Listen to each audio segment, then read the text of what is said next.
Students, जैसे कि मैंने आपसे वादा किया था कि एक अच्छा सवाल लेके आएंगे ग्राफिकल मेथड पर ट्रस्ट का।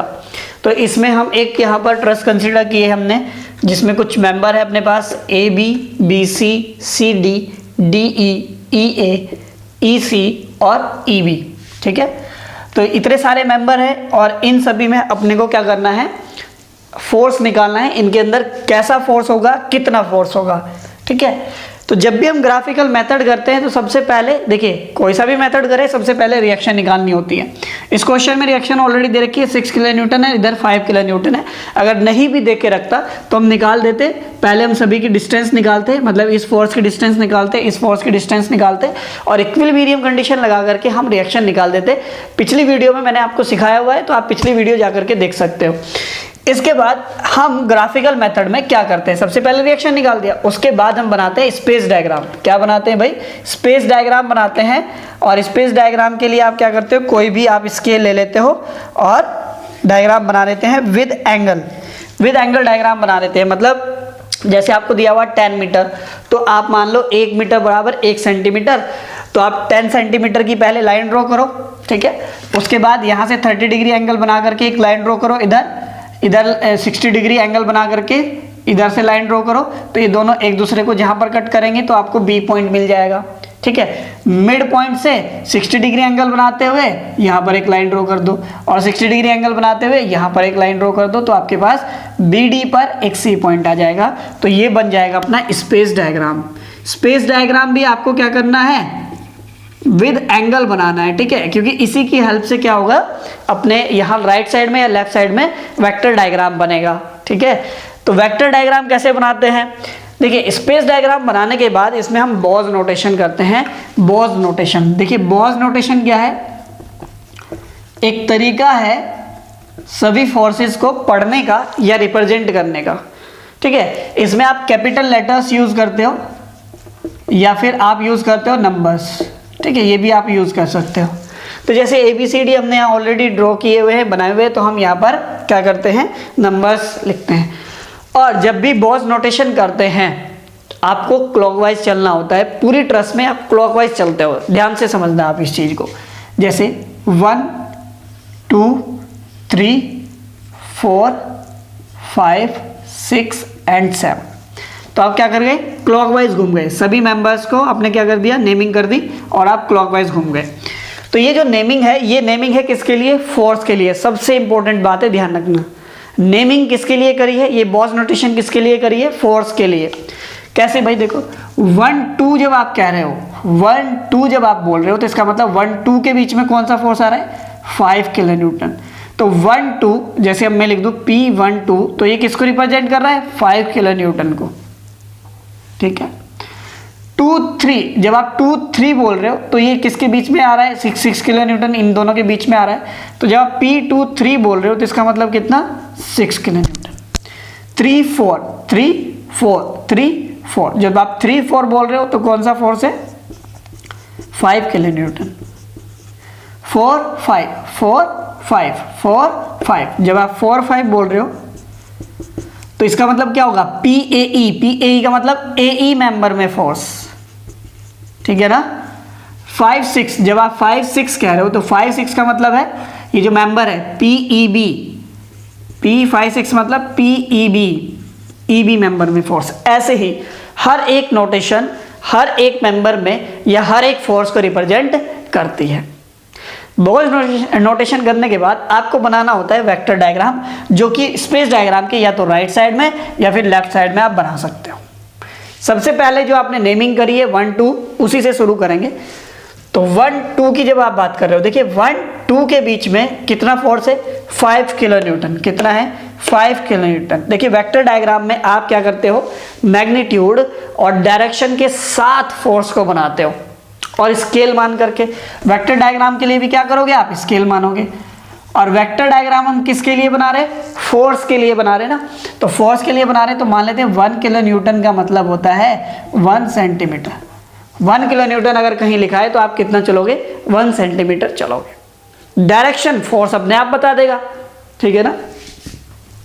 1 2 का मतलब कितना, 5 किलो न्यूटन है, तो स्केल से 5 किलो न्यूटन मतलब 5 सेंटीमीटर। और देखिए 5 किलो न्यूटन की डायरेक्शन देखिए नीचे की तरफ है क्या, बताइए नीचे की तरफ है या नहीं है। तो आप क्या करोगे, यहाँ पर कोई भी पॉइंट ले लिया आपने, यहाँ पर एक पॉइंट, 1 पॉइंट, इससे 5 सेंटीमीटर नीचे की तरफ चलेंगे। क्यों चलेंगे नीचे की तरफ, वर्टिकली डाउनवर्ड, क्योंकि 5 किलो न्यूटन डाउनवर्ड ही है। बात आ गई समझ में। ये कौन सा पॉइंट है, ये है 2 पॉइंट, पॉइंट नंबर 2। अब 2, 3 की बात कर देते हैं। 2, 3, 6 किलो न्यूटन है। ये भी कैसे है, डाउनवर्ड है, 2 से शुरू होगा 3 पर खत्म होगा। तो यहाँ से 6 किलो न्यूटन 2 से शुरू करेंगे 3 पर खत्म करेंगे। 6 किलो न्यूटन मतलब 6 सेंटीमीटर। तो यहाँ से क्या करेंगे, 6 सेंटीमीटर नीचे डाउनवर्ड की तरफ आ जाएंगे। ठीक है, ये कौन सा पॉइंट आया अपने पास, ये है 3 पॉइंट, ये है 3 पॉइंट। तो अपने ने 2 फोर्स रिप्रेजेंट कर दिए, 1 से 2 5 किलो न्यूटन, 2 से 3 6 किलो न्यूटन। देखिए जब आप पढ़ने का तरीका देखिए, 1, 2 जब आप बोल रहे हो तो डाउनवर्ड है, बताइए डाउनवर्ड है या नहीं है। ठीक है, 3, 4, 3, 4, 3, 4 कैसा है, 5 किलो न्यूटन है। 3, 4 के बीच में कौन सा आ रहा है फोर्स, 5 किलो न्यूटन। डायरेक्शन क्या है, ऊपर की तरफ। तो 3 से शुरू करेंगे 4 पर ऊपर की तरफ, 3 से शुरू करेंगे वर्टिकली ऊपर की तरफ, 4 पर 5 किलो न्यूटन। तो 5 किलो न्यूटन का मतलब 5 सेंटीमीटर या नहीं, 5 किलो न्यूटन का मतलब 5 सेंटीमीटर। यहाँ पर कौन सा पॉइंट है, दिस इज पॉइंट 4 एंड 4, 1 मतलब 6 किलो न्यूटन। 4, 1 का मतलब 6 किलो न्यूटन। तो 6 किलो न्यूटन ऊपर की तरफ, तो 4 से ऊपर की तरफ चलेंगे। 6 किलो न्यूटन मतलब 6 सेंटीमीटर। तो 4 से 1 एक बार चेक कर लेंगे, 6 है, हाँ जी 6 है। ये बात समझ में आ गई। अब यहाँ पर देखिए 1, 2 ड्रॉ हो गया, 2, 3 हो गया, 3, 4 हो गया। अब 4, 5 ड्रॉ करते हैं। कौन सा, 4, 5, 4, 5, 4, 5 का मतलब मैंने क्या बताया था अभी, 4, 5 का मतलब AE में फोर्स, AE में फोर्स। 4, 5 का मतलब AE में फोर्स। लेकिन देखिए अब समस्या क्या है, डायरेक्शन तो पता है, देखो हॉरिजॉन्टल है। AE में जो फोर्स आएगा या तो ऐसे आएगा या फिर आएगा बाहर की तरफ, भाई या तो टेंसाइल आएगा या कंप्रेसिव। लेकिन एक चीज तो क्लियर है कि डायरेक्शन क्या है, हॉरिजॉन्टल ही है। ठीक है, लेकिन मैग्नीट्यूड अपने को नहीं पता। तो 4 से 5 की जो लाइन ड्रॉ होगी वो हॉरिजॉन्टल ड्रॉ होगी, लेकिन कितनी लेंथ होगी ये हमें नहीं पता। तो हम क्या करेंगे, अभी 4 से एक लाइन ऐसे ही रफली ड्रॉ कर देंगे हॉरिजॉन्टल। अभी 5 पॉइंट का अपने को नहीं पता है कहाँ पर आएगा। ठीक है, 5 to 6, देखिए 5 से 6 अब ड्रॉ करेंगे। 4 से 5 वाली लाइन ड्रॉ हो गई, 5 पॉइंट नहीं पता है। 5 to 6 ड्रॉ करेंगे, लेकिन 5 to 6 तब ड्रॉ कर पाएंगे जब अपने पास 5 पॉइंट हो या फिर 6 पॉइंट हो। पॉइंट नंबर 6 हो या पॉइंट नंबर 5 हो तभी तो ड्रॉ होगा। तो 5, 6, 6, 7 ये अभी ड्रॉ नहीं हो सकता है। लेकिन हाँ 1 to 5 ड्रॉ हो जाएगा। देखिए 1 to 5 ड्रॉ हो जाएगा। ठीक है, 1 to 5 कैसे ड्रॉ हो जाएगा, क्योंकि आपको डायरेक्शन पता है। देखिए 1, 5 का मतलब क्या होगा, ये 5, 1 का मतलब क्या होगा, AB मेंबर में फोर्स, AB मेंबर में फोर्स। ठीक है, तो AB में या तो ऐसे आएगा या फिर बाहर की तरफ आएगा। ठीक है, दोनों में से। लेकिन डायरेक्शन तो आपको पता लगी गई, ये वाला, ये डायरेक्शन इतने एंगल पर है, कितने एंगल पर है, 60 डिग्री पर। ठीक है, अगर आप वर्टिकल से देखना चाहें तो 30 डिग्री पर, और हॉरिजॉन्टल से देख रहे तो आप 60 डिग्री पर। या तो आप एंगल बना दो या फिर आप क्या करो, यहाँ से देखो, यहाँ पर कुछ इस तरीके से रखो। ठीक है, ऐसे रोलर स्केल यहाँ रखा, और अब रोलर स्केल को अपने को यहाँ पर कहाँ ले गए, वेक्टर डायग्राम पर, और यहाँ से लाइन ड्रॉ कर दी। ठीक है, एक बार आप चेक कर लेना, ये एंगल 60 डिग्री होना चाहिए। कितना होना चाहिए, 60 डिग्री। ठीक है, मैं भी चेक कर लेता हूँ। जी बिल्कुल करेक्ट है, 60 डिग्री है ना, 60 डिग्री। अब देखिए 1 to 5 ही तो है, यानी ये वाली जो लाइन यहाँ पर कट कर रही है वो कहाँ कट कर रही है, 5 पॉइंट पर कट कर रही है। बात समझ में आ रही है, नहीं आ रही, 5 पॉइंट पर। अभी फिलहाल हम सभी लाइंस ड्रॉ कर लेते हैं, फिर मैग्नीट्यूड देख लेंगे और डायरेक्शन कैसे बताते हैं वो भी देख लेंगे, मतलब नेचर कैसी है किसी मेंबर में। ठीक है, तो 1 से 5 अपने को ड्रॉ हो गया। देखिए 4 to 5 ड्रॉ हो गया, 4 to 5। क्या हम 5 से 6 ड्रॉ कर सकते हैं क्या, 5 to 6 ड्रॉ कर सकते हैं, लेकिन 6 पॉइंट नहीं है। हाँ हम क्या कर सकते हैं, यहाँ पर इस तरीके से जो 5 to 6 इस मेंबर में फोर्स आएगा, अपने रोलर स्केल को यहाँ से चलाएंगे कुछ ऐसे, 5 पॉइंट पर रखेंगे और ऐसे ही रफली लाइन ड्रॉ कर देंगे, क्योंकि 5 से 6 जो है ना मैग्नीट्यूड अपने को नहीं पता है, तो मैग्नीट्यूड नहीं पता है तो कितनी लंबी लाइन होगी ये भी अपने को नहीं पता, तो इसलिए हमने ऐसे ही क्या कर दिया, रफली ड्रॉ कर दिया है। ठीक है, अब देखिए यहाँ पर 2 to 6, देखिए 2 6 का मतलब होगा BC मेंबर में फोर्स, 2 6 का मतलब BC मेंबर में फोर्स। क्या 2 पॉइंट अपने पास है? जी है अपने पास 2 पॉइंट। तो अब हम क्या करेंगे, देखिए यहाँ से कुछ इस तरीके से रोलर स्केल रखेंगे, और रोलर स्केल रखेंगे कहाँ पर, 2 पर, और एक लाइन ड्रॉ कर देंगे जो यहाँ पर इस वाली 5 वाली लाइन को कहाँ कट करेगी, यहाँ। ये कौन सा पॉइंट आ गया बताइए, 6 पॉइंट आ गया, नहीं आ गया, क्योंकि 5 6 और 2 6 में 6 कॉमन है, तो 2 वाली लाइन 5 वाली लाइन को जहाँ कट करेगी वो कौन सा पॉइंट मिलेगा अपने को, पॉइंट नंबर 6 मिलेगा। अब देखिए ये सही खींची है नहीं खींची है, इसके लिए देखिए ये वाली जो लाइन है इसका एंगल कितना है, 30 डिग्री। तो ये वाला एंगल हम एक बार चेक कर लेंगे, ये एंगल 30 डिग्री है क्या? ठीक है, या तो आप पहले से ही एंगल बनाएं 30 डिग्री, या फिर चेक कर लेंगे। जी बिल्कुल सही है, 30 डिग्री है।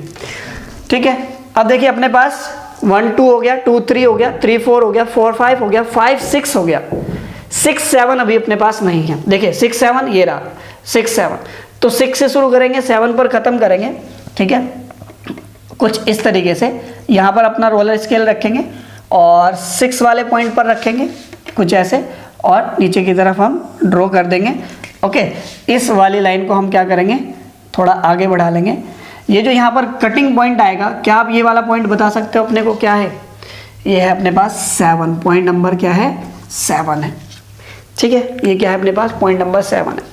तो अब यहाँ पर देखिए क्या सभी मेंबर में फोर्स अपने पास आ गया है क्या? 1 से 2 आ गया, 2 से 3 आ गया, 3 to 4 आ गया, 4 to 5 आ गया, 5 to 6 आ गया, 6 to 7 आ गया। लेकिन अभी अपने पास 3 to 7 नहीं है। क्या नहीं है? 3 to 7 नहीं है। तो आप यहाँ से देखिए, यहाँ से आप स्केल को ऐसे रखिए, रोलर स्केल को खिसकाइए यहाँ पर, और आपको खिसकाने की आवश्यकता भी नहीं थी वैसे आपको, क्योंकि 7 पॉइंट मिल गया है। तो अपने पास ये रहा 3 to 7। ठीक है, ये अपने पास रहेगा वेक्टर डायग्राम। ठीक है, आई थिंक आपको समझ में आ गया कैसे ड्रॉ करना है वेक्टर डायग्राम। अब हम सभी फोर्सेस का मैग्नीट्यूड पता करते हैं, सभी फोर्सेस का हम मैग्नीट्यूड देखते हैं कितना होगा मैग्नीट्यूड। ठीक है, चलिए मैग्नीट्यूड कैसे देखेंगे, हर एक फोर्स से क्या करेंगे, हर एक लाइन को हम मेजर करेंगे। ठीक है, तो हम सबसे पहले 3 4 है अपने पास। देखिए हम बात कर लेंगे किसकी, 4 to 5 की। सबसे पहले बात कर लेते हैं किसकी, 4 to 5। तो 4 to 5 कहाँ है, ये रहा 4 to 5। तो 4 to 5 है अपने पास, ये लेंथ में देख लेता हूँ, ये है 36, कितना 36 मतलब 3.6 सेंटीमीटर। तो P45 बोल लो आप इसको, या फिर P45 का मतलब होगा PAE। क्या? PAE। तो PAE कितना, 3.6 सेंटीमीटर है, मतलब 3.6 किलो न्यूटन आ जाएगा डायरेक्टली। अब इसका मैग्नीट्यूड देखिए, मैग्नीट्यूड आ गया है। अब इसकी डायरेक्शन यानी इसका नेचर कैसा होगा, कॉम्प्रेसिव या टेंसाइल, ये सबसे ज़्यादा इंपॉर्टेंट बात है, ये आपको ध्यान रखना है। जब भी आप नेचर डिसाइड करोगे, जब भी आप किसी मेंबर में किस तरह का फोर्स होगा ये डिसाइड करोगे, तो आपको क्या करना है, एक जॉइंट को कंसिडर करना है। एक जॉइंट के क्लॉकवाइज चारों तरफ घूम जाना है, और उस क्लॉकवाइज को यहाँ वेक्टर डायग्राम में पढ़ना है, और उसके अकॉर्डिंग यहाँ पर एरो आपको ड्रॉ कर दे। देखिए कैसे, ध्यान से देखना। जब आप 4 5 बोल रहे हो, जब आप 4 5 बोल रहे हो तो क्लॉकवाइज होगा कब, जब आप ई जॉइंट को कंसिडर कर रहे हो। देखिए ई जॉइंट के चारों तरफ आप घूम जाइए, 4 5 5 6 6 7 7 4। ठीक है, 4 5 5 6 6 7 7 4। बात समझ में आ रही है क्या? तो 4 5 क्लॉकवाइज होगा, लेकिन ई जॉइंट के चारों तरफ आप जब घूमोगे तो 4 5 वेक्टर डायग्राम में पढ़िए, 4 5 किस तरफ है, ये लेफ्ट साइड में। लेफ्ट साइड में किस जॉइंट के अराउंड घूमे थे, ये। तो यहाँ पर लेफ्ट साइड में लेफ्ट की ओर जो एरो बनेगा इस ई जॉइंट के पास बनेगा, ये ध्यान रखना है आपको। जिस भी जॉइंट के आप चारों तरफ घूम रहे हो क्लॉकवाइज, उसके पास बनेगा एरो उस डायरेक्शन का, जिस डायरेक्शन जो डायरेक्शन हमें वेक्टर डायग्राम बता रहा है। ठीक है, और दूसरा तो आपको पता ही एरो कैसे बन जाता है, अपोजिट डायरेक्शन में। और ये अंदर की तरफ एरो किसको दिखाते हैं, टेंसाइल को, किसको, टेंशन को, यानी टेंसाइल को। ठीक है, 5 6 की बात कर लेते हैं। ये रहा 5 6 अपने पास। 5 6 की लेंथ देख लेते हैं, ये 65 65 यानी 6.5, ठीक है। तो P 5.6 का मतलब क्या होगा बच्चों, ये BE कितना बताया मैंने, 6.5 किलो न्यूटन, सीधा सीधा कितना आ जाएगा, 6.5 किलो न्यूटन आ जाएगा। अब यहाँ पर हम डायरेक्शन की बात कर लेते हैं। देखिए दिशा मतलब नेचर देखिए 6.5, देखिए जब आप 6.5 बोल रहे हो ना 6.5, तो ये 6.5 क्लॉकवाइज कब होगा, जब आप इस B के अबाउट घूम रहे हो। देखिए कैसे, 1 2 6 6 5 5 1, ठीक है। जब आप 6.5 पढ़ रहे हो ना 6.5, तो 6.5 का मतलब होगा ये क्लॉकवाइज, 6.5 क्लॉकवाइज होगा ना कब, जब आप B के चारों तरफ घूम रहे हो। देखिए 5 1 1 2 2 6 6 5 तब हो रहा है। तो 6.5 किससे जुड़ा है, B जॉइंट से। 6.5 नीचे की तरफ एरो होगा, B के पास एरो बनाएंगे नीचे की तरफ कुछ ऐसे, और इधर बन जाएगा अपोजिट डायरेक्शन में। इसमें क्या है, अंदर की तरफ एरो है, तो अंदर की तरफ एरो, इसका मतलब कैसा फोर्स होगा, टेंसाइल फोर्स, ठीक है। सभी को देखते रहना, आपको सारा सिस्टम समझ में आ जाएगा। इसके बाद बात कर लेते हैं 6.7, देखिए 6.7 P6.7 मतलब CE मेंबर। देखिए जब आप 6.7 की बात कर रहे हो, 6.7 कब ये क्लॉकवाइज होगा, देखिए 6.7 कब ये क्लॉकवाइज होगा, बताइए, जब E जॉइंट के चारों तरफ घूमोगे तभी तो ये क्लॉकवाइज होगा। 6.7 देखिए कैसे, 4 5 5 6 6 7 7 4 4 5 5 6 6 7 7 4, क्लॉकवाइज ही घूमना है आपको। तो 6.7 क्लॉकवाइज तब होगा जब E के चारों तरफ, तो जो एरो बनेगा वो E के पास बनेगा। अब एरो कैसे बनेगा यहाँ देख लेते हैं। क्या पढ़ा आपने, 6.7 नीचे की तरफ, कैसे, नीचे की तरफ, तो E के पास बनेगा एरो नीचे की तरफ, यहाँ बन जाएगा अपोजिट डायरेक्शन में, यानी PCE में। पहले देख लेता हूँ 6.7 में क्या कितना मैग्नीट्यूड है, 6.4 यानी 6.4 किलो न्यूटन, और नीचे की तरफ एरो का मतलब कैसा बता रहा है, ये कॉम्प्रेसिव, कैसा है, कॉम्प्रेसिव, ठीक है। 7.4 की बात कर लेते हैं। 7.4 देखिए 7.4 कहाँ है, 7.4 ये रहा 7.4 इधर 7.4। देखिए जब 7.4 आप पढ़ रहे हो तो ये क्लॉकवाइज है, किस वाले जॉइंट के अबाउट, E के, भाई E के अबाउट, अभी तो बताया था 5 6 6 7 7 4 4 5, ठीक है। तो 7.4, तो जो एरो बनेगा वो E के पास बनेगा, और देखिए 4 कैसे, 7.4 उस तरफ, राइट की तरफ 7.4 का मतलब राइट की तरफ, तो राइट की तरफ बनेगा इस मेंबर में 7.4 राइट की तरफ, और इधर बन जाएगा अपोजिट डायरेक्शन। अंदर का एरो क्या दिखाते हैं आपको, तो 7.4 की आपने बात करी थी, 7.4 का मतलब था PED मेंबर में फोर्स कितना है, 7.4 मेजर कर लेता हूँ मैं, कितना है, ये है 10.2 किलो न्यूटन, और कैसा दिखा रहा है बताना, टेंसाइल। तो आई थिंक आपको अच्छे से समझ में आ रही होंगी चीज़ें, ठीक है। इसके बाद हम बात कर लेते हैं कौन सा मेंबर रह गया अपने पास, 1.5 बात कर लेते हैं। 1.5 देखिए 1.5, जब आप 1.5 की बात कर रहे हो ना क्लॉकवाइज 1.5, तो 1.5 कब होगा क्लॉकवाइज, जब आप ए जॉइंट की बात करोगे। अगर आप बी जॉइंट की बात करोगे तो ये इस मेंबर में क्लॉकवाइज कैसे पढ़ा जाएगा, बी जॉइंट पर 5.1 पढ़ा जाएगा क्लॉकवाइज। बात आ रही है क्या समझ में, बी मेंबर में जब आप बात करोगे ना किसकी, 5.1 तब होगा बी जॉइंट। अभी आप 1.5 की बात कर रहे हो, तो 1.5 का मतलब ए के चारों तरफ, तो जो एरो बनेगा वो ए के पास बनेगा, ठीक है। 1.5 कहाँ पर है, ये रहा 1.5, तो 1.5 को मैं क्या कर लेता हूँ, मेजर कर लेता हूँ, ये 7 आ रहा है मेरे पास 7, तो P 1.5 का मतलब होता है PAB 7 किलो न्यूटन, और 1.5 देखिए 1.5 नीचे की तरफ है ना, नीचे की तरफ, तो 1.5 मतलब ए के पास एरो बनेगा, अभी बताया मैंने क्लॉकवाइज घूमे, तो नीचे की तरफ एरो बनेगा, कैसे, नीचे की तरफ मतलब बाहर की तरफ एरो, इसका मतलब कैसा होगा, कॉम्प्रेसिव, कैसा होगा, कॉम्प्रेसिव होगा, ठीक है। इसके बाद कौन सा रह गया मेंबर, 2.6 रह गया, 2.6 मतलब BC मेंबर। 2.6 क्लॉकवाइज कब होगा, जब B के चारों तरफ घूम रहे हो आप, तभी तो होगा 2.6 क्लॉकवाइज, नहीं तो 6.2 हो जाएगा अगर C के चारों तरफ घूम रहे हो। देखिए क्लॉकवाइज का ही सारा खेल है, ग्राफिकल मेथड जो है ना ये बहुत ही इंपॉर्टेंट है, ध्यान रखना। 2.6 का मतलब आप B के चारों तरफ घूम रहे हो, तो 2.6 जब 2.6 का आप नेचर डिसाइड करोगे तो B के पास एरो बनेगा। 2.6 ये रहा, 2.6 यहाँ पर, 2.6 का देखिए फोर्स देख लेता हूँ मैं, 8.3, तो P 2.6 मतलब क्या हो जाएगा, P किसमें, BC में, PBC कितना आ रहा है, 8.2 किलो न्यूटन। और देखिए 2.6 ना, 2.6 ऊपर की तरफ। और मैंने क्या बताया अभी, बी के पास बनेगा क्योंकि 2 6 क्या हो रहा है, 2 6 जो है ना क्लॉकवाइज हो रहा है कब, जब आप बी के चारों तरफ घूम रहे हो। तो ये कैसे बाहर की तरफ है, मतलब कॉम्प्रेसिव, कैसा, कॉम्प्रेसिव, ठीक है ना। इसके बाद कौन सा मेंबर रह गया बच्चों, 3 7, कौन सा, 3 7 लास्ट है, 3 7।